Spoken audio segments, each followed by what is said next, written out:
Tidak bisa harus kencang-kencang seperti ini, tapi saya akan jalan, tapi bisa mematikan. Saya tidak harus keluar-keluar seperti Habib Bahar, seperti Habib Rizik. Cukup kita jalan dengan tenang. Tapi kita lihat hasilnya.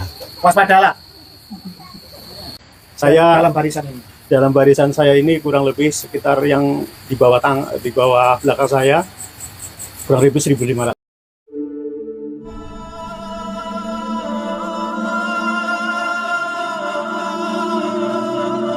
Dan Pak Sugimin dari Banyumas, mantan aktivis NII, Negara Islam Indonesia.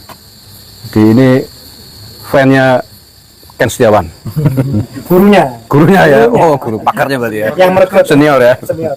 Dan satu lagi dengan Mas Win, Laskar Mataram dari Banyumas juga. Nah, alhamdulillah malam hari ini kita silaturahim dan tentu ada hal yang saya kira bermanfaat untuk kita obrolkan terkait dengan konsep kita berhubul waton, mencintai tanah air, mencintai bangsa negara yang sebagai orang Nahdiyin diajarkan bahwa itu hukumnya adalah wajib. Hubul waton minal iman, bagian dari ajaran agama, bagian dari keimanan. Sehingga ketika ada seseorang, ada kelompok dari manapun, apalagi dari keturunan imigran dari bangsa asing, termasuk bangsa Yaman kok, berani coba-coba mengusik, merusak waton kita, bangsa kita, tanah air kita, ya, maka wajib hukumnya untuk kita perangi. Wajib hukumnya untuk kita lawan. Dan kita berkeyakinan bahwa melawan mereka adalah bagian dari jihad, bagian dari melaksanakan ajaran agama. Dan perkembangan terbaru nih, Mas Fakih, sebagaimana saya kira sudah banyak tahu juga tentang bagaimana provokasi Rizik Syihab yang sekitar 3 harian sebelum hari Idul Fitri, sebelum Hari Raya Idul Fitri, memprovokasi massa, mengobarkan perang melawan rakyat Nusantara yang dia sebut sebagai kelompok monyet gitu. Bahkan menyebut jenderal-jenderal monyet yang ditengarai, dibalik atau membaik api. Ini klaimnya Rizik Syihab. Bahkan kemudian itu provokasi itu dimakan mentah-mentah oleh sekelompok orang pengikutnya, di antaranya di Karanganyar kan, Jawa Tengah, dan di tempat lain, ngantang-ngantang mempersekusi dan lain sebagainya. Padahal sebelumnya sudah kita tegaskan, kita ladeni tantangan perangnya Rizik Syihab, tetapi bukan kita menginginkan perang bentrok kelas dengan sesama anak bangsa pribumi Nusantara. Sejak awal Banyumas meladeni tantangan Rizik Syihab, tetapi yang kita ladeni adalah Rizik Syihab dan seluruh klan Yaman silakan, mau model apa, mau sendirian atau mau rombongan silakan. Tetapi seluruhnya adalah klan Yaman, klan Balawi yang kita nilai sebagai klan pembuat gaduh di negara ini, yang selama ini mengganggu keutuhan dan kenyamanan hidup berbangsa dan bernegara sejak 2014 kalau kita mau lihat mundur lebih jauh sampai hari ini gitu. Nah, makanya ketika kemarin ada tantangan dari kelompok masyarakat di antaranya di Jakarta gitu ya, nantang-nantang Laskar Sabilah dari Demak gitu. Menurut saya itu salah alamat.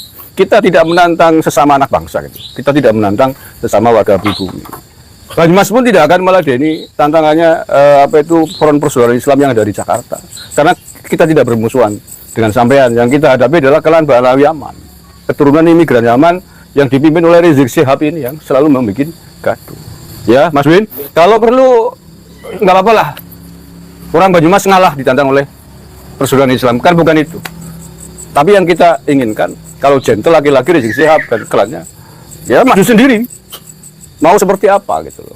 Siapa yang mau diajuin, Rizik Syihab, Bahar Smith atau siapa? Mau rombongan, kalau rombongan itu berapa orangnya? Nah, begitu. Mau di mana?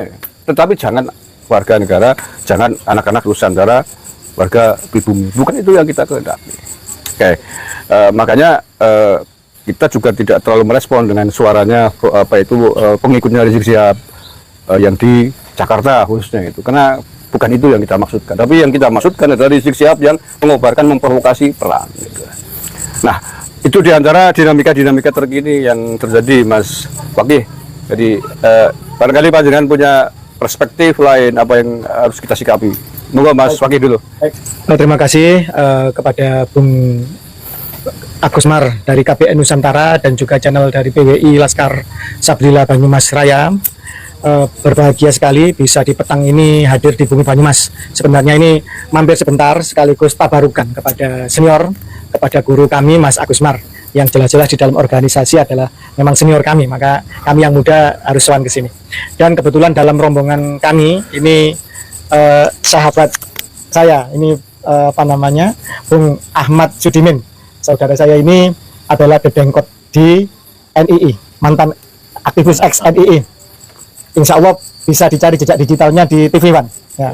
Waktu itu kalau nggak salah beliau bertestimoni bagaimana melakukan perampokan-perampokan ya atas nama agama, melegalkan kejahatan atas nama agama untuk suatu cita-cita negara Islam Indonesia, bahwa negara Kesatuan Republik Indonesia adalah negara tauhid. Tapi alhamdulillah sekarang sudah kembali ke pangkuan NKRI dan memahami bahwa ternyata NKRI ini sudah bersyariah, sudah sesuai dengan kaidah agama, bahwa Pancasila tidak ada satupun silanya yang bertentangan dengan Al-Quran atau ajaran agama. Semuanya dilandasi oleh nilai-nilai dari agama Islam itu sendiri, dan saya yakin juga dilandasi oleh keluhuran nilai-nilai mulia dari seluruh agama lain yang ikut membangun NKRI kita. Bung Ahmad Sudimin datang ke sini sekaligus juga dari pertanyaan dari Bung Agus Mar tadi, ini momentum yang bagus sebenarnya. Karena apa? Karena ini sebenarnya bangsa kita ini kan terlalu permisif, terlalu sabar.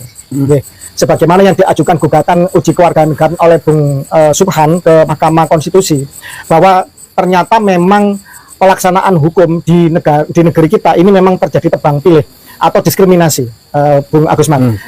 Ketika kemudian berlaku dua undang-undang kewarganegaraan kalau tidak salah tahun 47 dan 58, pada saat itu kemudian mencoba untuk meluruskan pasal 26 ayat 1 tentang kewarganegaraan dan ayat 2 tentang kependudukan, itu etnis Cina itu dipaksa untuk mengajukan kewarganegaraan dan mereka berbondong-bondong melakukan itu.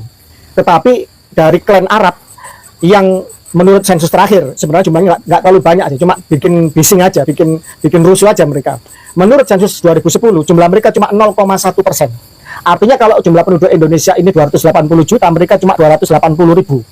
Dan untuk yang Al-Irsyad ini sebenarnya tidak terlalu mengglorifikasi nasab mereka, tidak mencoba untuk merasa ras mereka lebih mulia, karena mereka sadar sudah hidup di alam kemerdekaan dan tidak lagi ada segregasi kelas sebagaimana zaman kolonial. Yang sebelahnya, yang klan Ba'alwi, yang kemungkinan sekitar jumlahnya 150-an ribuan. 150 ribu, tapi ini bikin reseh sekali, mengaku cucu Nabi, rasnya paling mulia, terus kemudian menganggap pribumi Nusantara ini adalah jongos-jongos mereka mengklaim sebagai majikan dan lain sebagainya. Ini yang ternyata akar dari pengakuan cucu Nabi ini membuat kejahatan yang kemana-mana, merembet kemana-mana. Seolah-olah mereka ini punya otoritas paling tinggi di dalam agama dan berhak untuk menghina, merendahkan ulama-ulama pribumi Nusantara, hingga Wali Songo pun yang jelas-jelas berjasa menancapkan dakwahnya pertama kali di Nusantara, beberapa generasi lembaga kewali songoan ya, gitu. Seperti yang kita ketahui sejak era Kediri, kemudian ke Majapahit hingga Demak dan seterusnya. Ini mereka hina juga, mereka belokkan dan mereka hina.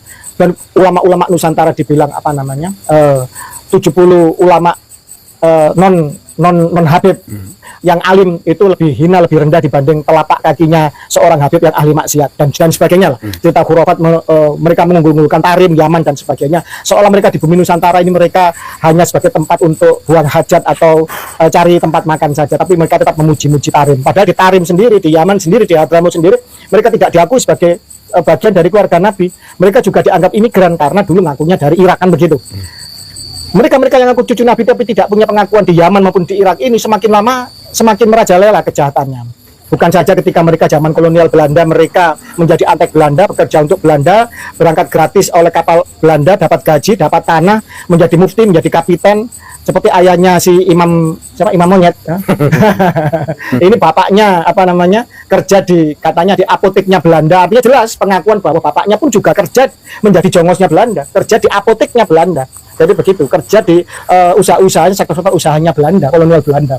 Dan kemudian tiba-tiba sekarang keturunannya mengaku menjadi imam besar umat Islam dan melakukan provokasi-provokasi, melakukan gerakan moral dan sebagainya, padahal dia amoral. jelas chat mesumnya dengan si Firza Shihab, jelas bahwa dia makar melawan Pancasila, mendukung ISIS, mendukung gerakan terorisme dan lain sebagainya.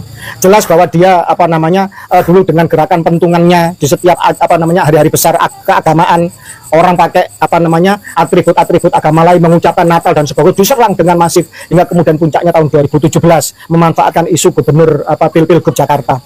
Pada saat itu negara tiba-tiba tersentak kaget bahwa mereka-mereka yang dianggap tidak berbahaya, yang mereka-mereka dianggap ubudiahnya, muamalahnya sama dengan ormas terbesar Islam NU, kemudian mereka-mereka yang dianggap cucu Nabi dan kita berhusnudzon ternyata melakukan kejahatan yang hampir-hampir mengancam dan disintegrasi atas nama sektarianisme di dalam republik ini. Kemudian terjadi gerakan kritis untuk melihat keabsahan nasab mereka, dan mereka sudah disodori kitab nasab, disodori bukti sejarah, ditanya isbat nasabnya, dan hingga tes DNA.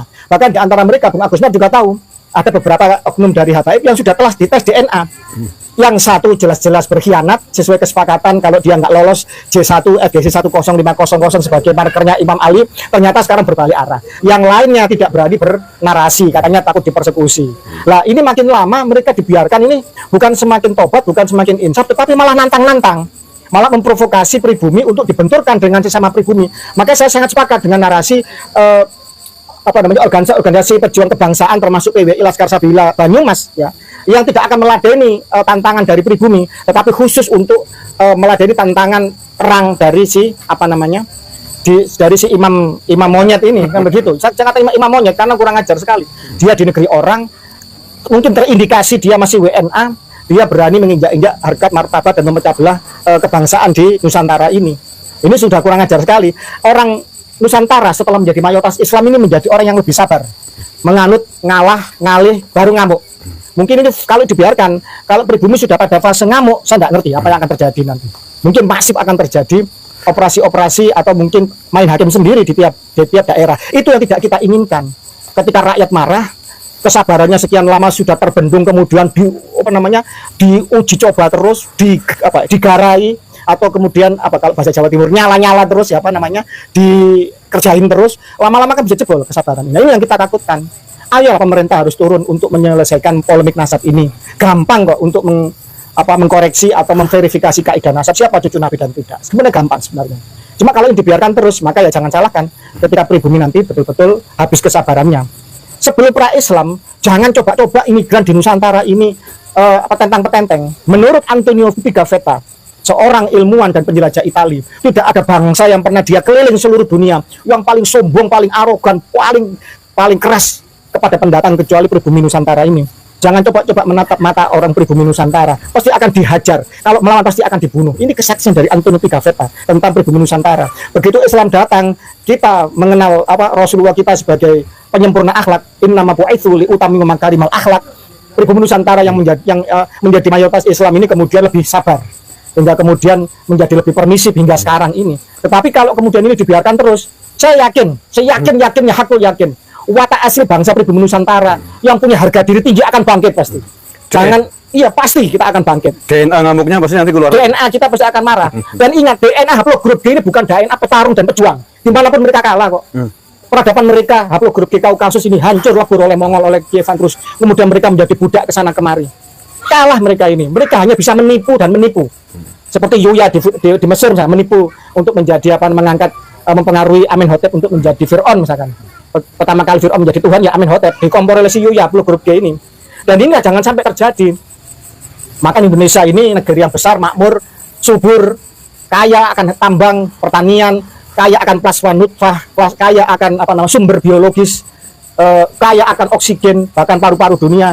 Jangan mau dibodoh-bodohi oleh mereka yang mengaku datuknya hebat, ternyata dari negeri yang sampai sekarang melarat, hancur, lebur, kacau, miskin, gersang. Di Yaman sana. Jangan mau dibodohi.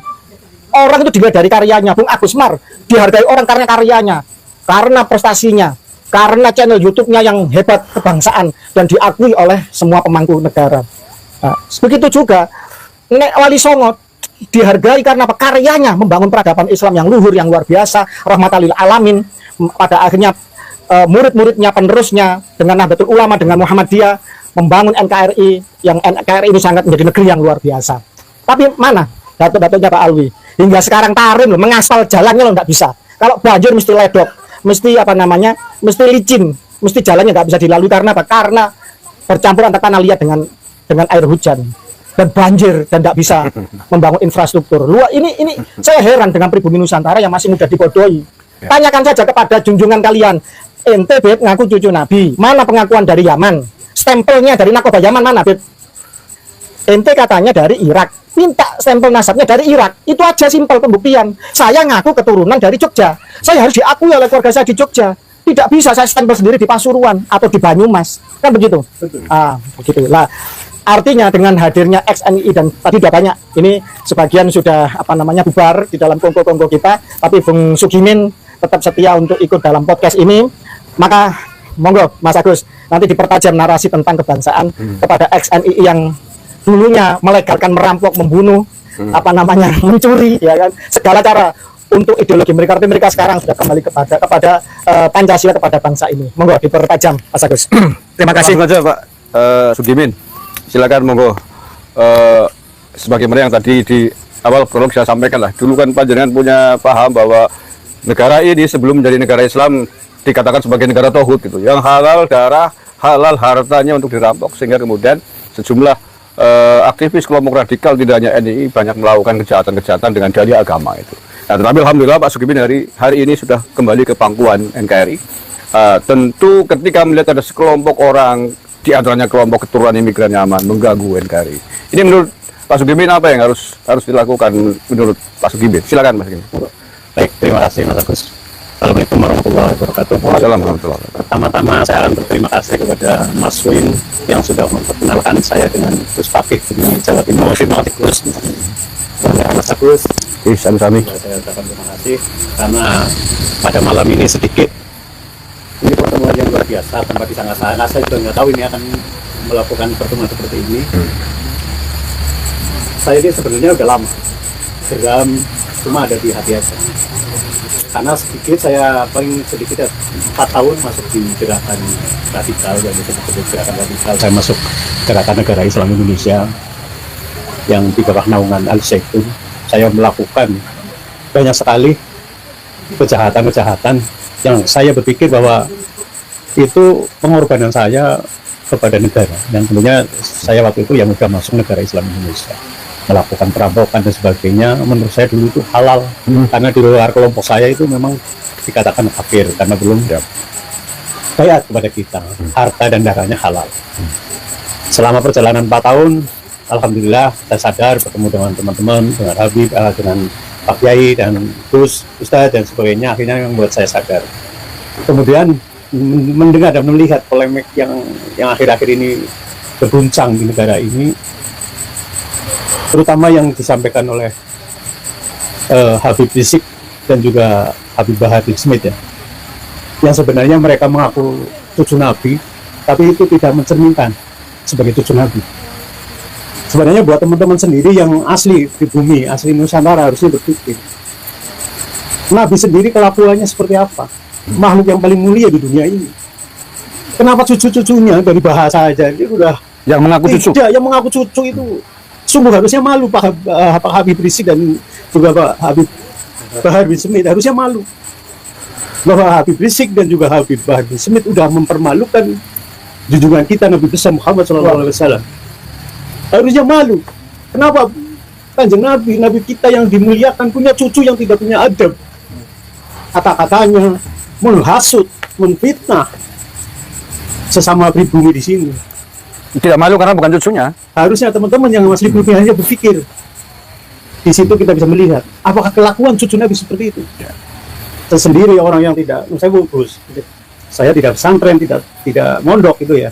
Tapi kita selalu diajarkan kelakuan Nabi besar kita yang harus kita contoh, sopan, lemah lembut. Ini kalau yang saya lihat, yang mengaku cucu-cucu Nabi, nggak ada sedikit pun mencerminkan bahwa itu cucu Nabi. Tidak perlu harus dites DNA ataupun sebagainya.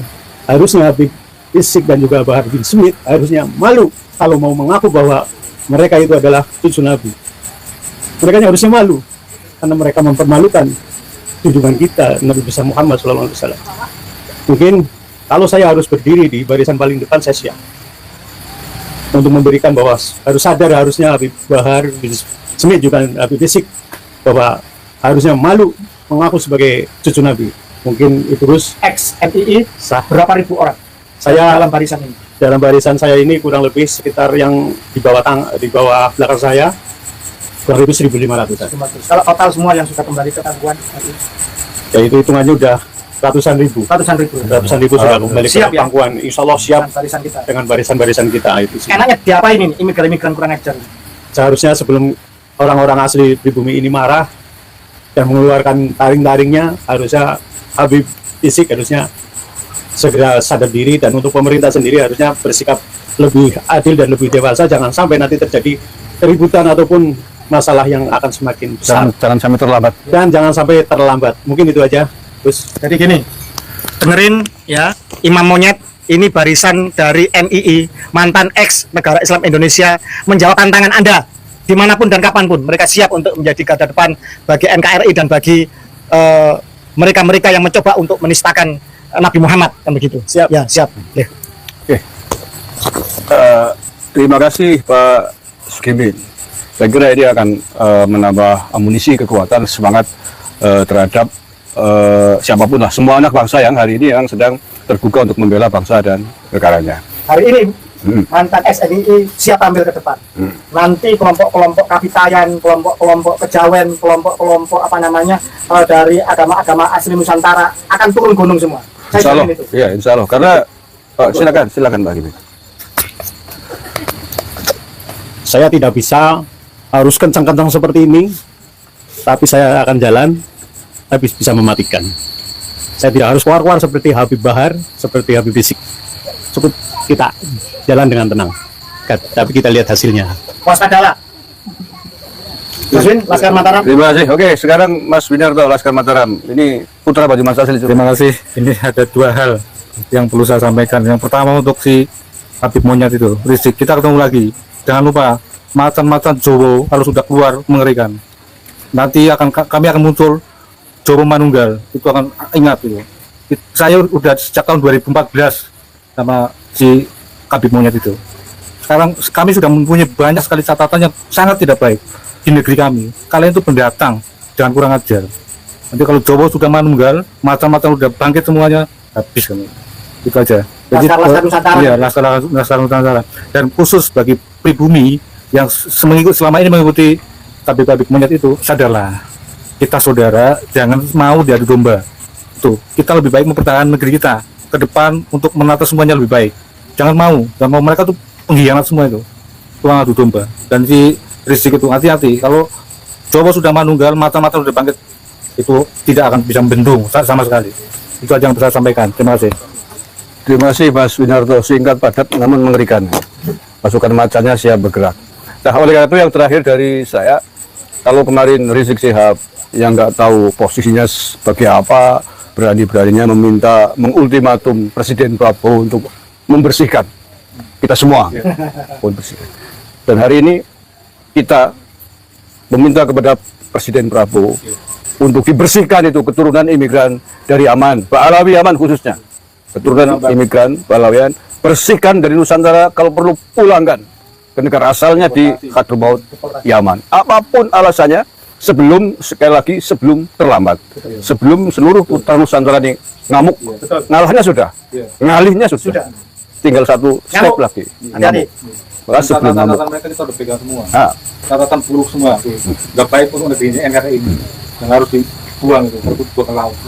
nah makanya sekali lagi sebelum warga anak-anak Nusantara ini ngamuk, mohon kepada negara, Presiden Prabowo saya minta, mohon maaf, bukan mengultimatum Rizik Syihab, tetapi karena kita sudah jengah, kita sudah bosan atas kegaduhan yang mereka timbulkan.